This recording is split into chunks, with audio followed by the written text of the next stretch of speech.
Olá, pessoal, tudo bem com vocês? Gente, hoje a gente vai dar introdução ao estudo da química, né, com um assunto que se chama estrutura da matéria. Então, a gente vai conhecer os primeiros conceitos, o que é química, né, o que envolve.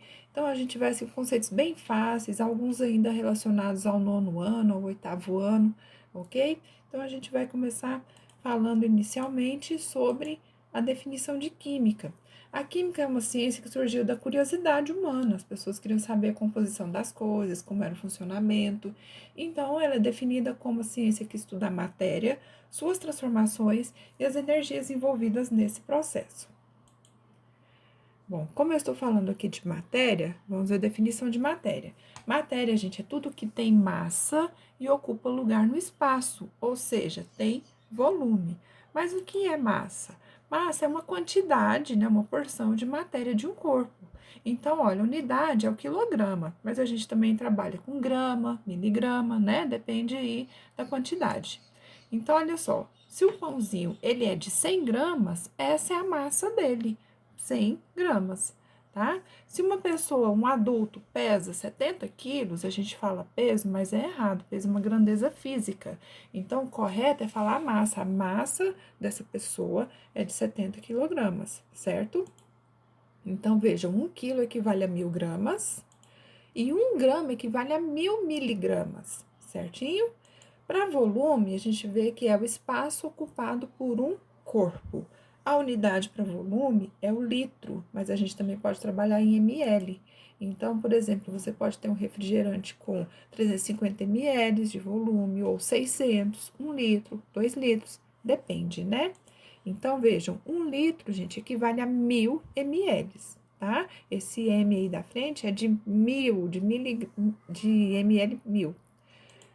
1 decímetro cúbico equivale a 1 litro. Por quê? Como é isso? Tem-se um cubo, 1 decímetro de altura, de comprimento e de largura, e ali dentro desse cubo cabe 1 litro de água. Então, a partir daí surgiu essa relação de que 1 decímetro cúbico equivale a 1 litro.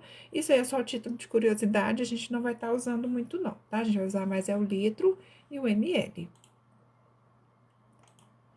Transformações da matéria. O que é transformação? É um processo onde se modificam as propriedades de um determinado material. Então, as transformações também podem ser chamadas de fenômenos. E como podem ser esses fenômenos? Quais são eles? A gente tem fenômenos físicos, que são aqueles onde não há alteração na estrutura, na constituição da matéria, ou seja, pode voltar ao que era no estado inicial, geralmente, nem todos voltam. Tá? Mas o importante é que não haja alteração na composição. O químico, gente, já ocorre com alteração na estrutura e ele não tem como voltar ao que era antes, no seu estado inicial. Vamos ver alguns exemplos? Olha só, exemplos de fenômenos físicos. Produção de gasolina a partir do petróleo. Então, o petróleo ele é submetido a aquecimento, numa coluna de destilação, e ali ele separa alguns componentes: gasolina, óleo diesel, querosene, nafta, componente do asfalto, mas a composição dele não vai mudar, ele só está se separando. A condução da corrente elétrica no fio, né, só está passando por ali, não tem alteração. Decomposição da luz solar, que é branca, em um prisma. Então, esse prisma, ele parece um vidro, um plástico. Quando bate ali nele, ele vai se decompor em 7 cores diferentes, que são as cores do arco-íris, que compõem a luz branca. Precipitação da chuva. Então, quando a chuva se forma, né, e cai, é só um fenômeno físico, não há transformação química. Dissolução de chocolate em pó no leite. Ah, mas o chocolate não vai voltar ao que era antes. Não volta, mas ele só foi dissolvido. Não houve alteração na composição dele. É a mesma coisa de um tijolo quebrado ou um vidro quebrado, um papel rasgado. Houve alteração na composição? Não, né? Não tem como voltar ao que era antes, mas não houve alteração. O importante é isso, não alterar a constituição ou composição. Derretimento do gelo, isso é bem simples da gente lembrar, né? O gelo derrete, fica líquido, mas pode solidificar e formar gelo novamente. Exemplos de fenômenos químicos: produção de álcool a partir da cana-de-açúcar, né? Prepara-se ali aquele caldo e é fermentado, então vira uma coisa totalmente diferente, com alteração na composição. Produção do vinho a partir do suco de uva também é por fermentação. Esse vinho se transformando em vinagre é um fenômeno químico. Apodrecimento de frutas, ocorre toda uma transformação ali com aquela fruta.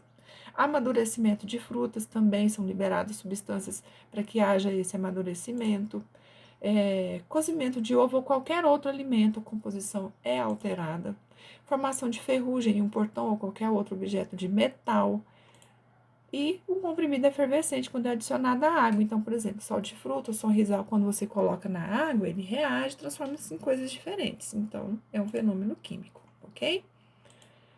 Misturas. O que são misturas? Misturas são formadas por duas ou mais substâncias, cada uma delas é denominada componente. Então, você está juntando aquelas coisas ali. Elas são classificadas de acordo com o número de fases. Mas o que é isso, fase? Fase, gente, é cada uma das partes que você consegue ver, você consegue visualizar, mesmo quando você está olhando ao microscópio, certo? Então, a gente pode ter, conforme o número de fases, dois tipos de misturas. A gente pode ter mistura homogênea, que é aquela que apresenta apenas uma única fase. Então, eu tenho aqui exemplo: água mineral, água do mar, que a gente sabe que tem muitos sais, mas a gente não vê, mesmo se olhar o microscópio. O ar atmosférico, que tem nitrogênio, oxigênio, gás carbônico, entre outros. Bebidas em geral, sucos, refrigerantes, bebidas alcoólicas. Ligas metálicas, o álcool, que a gente sabe que tem uma parte ali de água, o soro caseiro, né, água, sal, açúcar, você não vai conseguir visualizar os componentes nem mesmo ao microscópio. Nas heterogêneas, essas são constituídas por duas ou mais fases, então você vê duas ou mais fases. Exemplo, água e óleo, que está bem aqui no meu primeiro quadrinho, quando você mistura, você vê a água e o óleo, né? Eles não se misturam. O granito, que é a rocha, a gente consegue olhar nela e ver ali 3 ou 4 cores diferentes. Então, é um exemplo de mistura heterogênea. E aqui, vejam só, o sangue e o leite. Gente, quando a gente olha o sangue no microscópio, é essa quarta imagem aqui. Tá vendo que o meu cursor está embaixo dele? Então, quando a gente olha o sangue na plaqueta, a gente consegue visualizar glóbulos brancos, vermelhos, né, as hemácias, plaquetas. Então, você vê partes diferentes, é heterogênea. Se eu coloco sangue na centrífuga, que é tipo centrífuga de máquina, né? Coloco os tubinhos lá dentro, ela vai girar. Olha o que vai acontecer. É assim que fazem exames. Separa-se a parte aqui, né? Mais avermelhada, das glóbulos vermelhos. Aqui é a parte dos glóbulos brancos e aqui em cima o plasma. Tá vendo? Então, separou partes, é heterogênea. Outro exemplo também é o leite. Quando a gente pega aquele leite purinho lá, tiradinho, né, na fazenda, da vaca na fazenda, e você ferve, quando ele ferve, você consegue ver aquelas bolinhas de gordura por cima do leite. Então, você tá vendo uma parte diferente? Então, é heterogênea. Quando você submete esse leite a esse mesmo processo aqui de centrífuga, vai ficar tipo esse que tá aqui, ó, na terceira imagem. A parte de gordura e proteína se separa da água e dos demais componentes. Então, há uma separação. Se separa partes, é uma mistura heterogênea, certinho? A gente vai agora assistir a um vídeo para a gente poder compreender melhor essa questão de homogênea e heterogênea, que está naquele site ali. Olá, tudo bom? Meu nome é Ana Clara e hoje nós vamos aprender sobre misturas. Para o experimento de hoje, nós vamos precisar de água, álcool, óleo vegetal, alguns recipientes para misturarmos as coisas e corante, mas para misturar as nossas substâncias. Para que a gente vai usar o corante? Como a água e o álcool são líquidos incolores, a gente vai usar o corante para dar um efeito visual mais legal, para a gente conseguir enxergar então aonde que está a água e onde está o álcool quando a gente misturar eles. A água. E vou colocar algumas gotinhas do corante azul para a gente conseguir enxergar aonde que está a água, né? E no álcool eu vou usar o corante vermelho.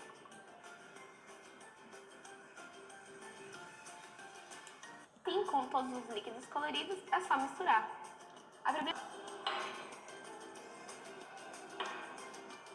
E olha só o que a gente tem aqui. Nessas duas misturas, conseguimos ver exatamente onde está o óleo e a água, e o óleo e o álcool. Por isso, nós conseguimos classificar as substâncias em substâncias heterogêneas, pois tem duas fases, duas coisas que a gente consegue enxergar separadamente nessas misturas. E hétero significa diferente, Portanto, se temos duas fases diferentes, temos uma substância heterogênea. Já nessa mistura, nós não conseguimos observar duas fases diferentes. Portanto, só tem uma fase igual para toda a mistura, classificando assim essa mistura como uma mistura homogênea, onde homo significa igual. Viram só, pessoal, que legal? Ali no vídeo deu para a gente compreender bem, né? Visualizar bem o que é a homogênea, como uma fase, onde a gente mistura tudo ali, não consegue distinguir, e a heterogênea, ok? Então, agora a gente vai passar para a parte de sistemas. O que é o sistema? O sistema a gente pode ter dois tipos também. O homogêneo, quando ele apresenta um aspecto contínuo, ou seja, uma coisa só. Um exemplo disso é a garrafinha de água mineral com gás, quando ela está fechada. A gente não consegue visualizar as bolinhas, né? Então, aquilo ali é um sistema homogêneo. A partir do momento que você abre, que você já está vendo as bolhas ali, já é um sistema heterogêneo, porque ele é constituído de duas ou mais fases. Então, se você tem água com sal dissolvido, sal não dissolvido, que fica ali no fundo, gelo, então você tem ali dois componentes e consegue ver três fases. Nem sempre o número de fase, que é a parte que você vê, corresponde ao número de componentes, né? Olhem só os exemplos aqui. Aqui a gente tem óleo, água e gelo, né? Aqui, água gaseificada e gelo. Aqui a gente já tem óleo, gelo, água salgada, que a gente não tá vendo as partículas de sais, e granito. Então, veja, eu tenho 5 componentes e 4 fases, certinho? Então, aqui a gente vê sistemas. Densidade é relação de massa e volume de um corpo. Então, a gente tem uma formulazinha. Densidade é a massa dividido pelo volume, né? Isso aqui é dado em gramas por litro. Então, pessoal, o mais denso é o mais pesado e o menos denso é o mais leve. Então, aqui na minha figura, olha, o mais denso é a água fica embaixo. O menos denso é o gelo, fica na parte de cima. Aqui, álcool é o mais leve, fica por cima, é o menos denso. A água é o mais denso, fica no fundo, é mais pesado. O óleo é intermediário. Então, a gente pode fazer um cálculo. Se eu tenho, por exemplo, uma esfera, uma bolinha de 12 gramas, vou colocar ela dentro de um copo. Ela vai deslocar um volume de 200 ml de água. Qual vai ser a sua densidade? Então, vamos ver? Olha, a massa dela é 12, tá falando aqui, quando é gramas é massa, né? O volume que ela deslocou foi 200 ml, tá falando lá no exercício, olha, volume de 200 ml. Eu vou dividir por 1.000 para passar para litro, ok? E aí, eu vou substituir na nossa formulazinha. Então, a densidade é igual a massa dividido pelo volume, a massa é 12 e o volume é 0,2. Quando eu faço essa divisão, eu tenho 60, tá? Então, 60 gramas por litro é o valor da nossa densidade. Ou também a gente pode estar usando assim, ó, te dou uma tabelinha com substâncias e densidades para você associar aqui na figura. Então, vejam, a água, a densidade é 1, benzeno, que é um tipo de solvente, é 0,9, clorofórmio 1,5. O mais leve, gente, que é 0,9, o benzeno, o B, vem aqui para cima, tá? A água intermediário, né, vale 1, fica no meio, e o maior, que é 1,5, fica aqui na parte de baixo. Certinho, pessoal? Então, gente, a gente encerra por aqui, né? Nossa primeira parte, nossa introdução. Aguardo vocês na próxima aula. Tchau, tchau!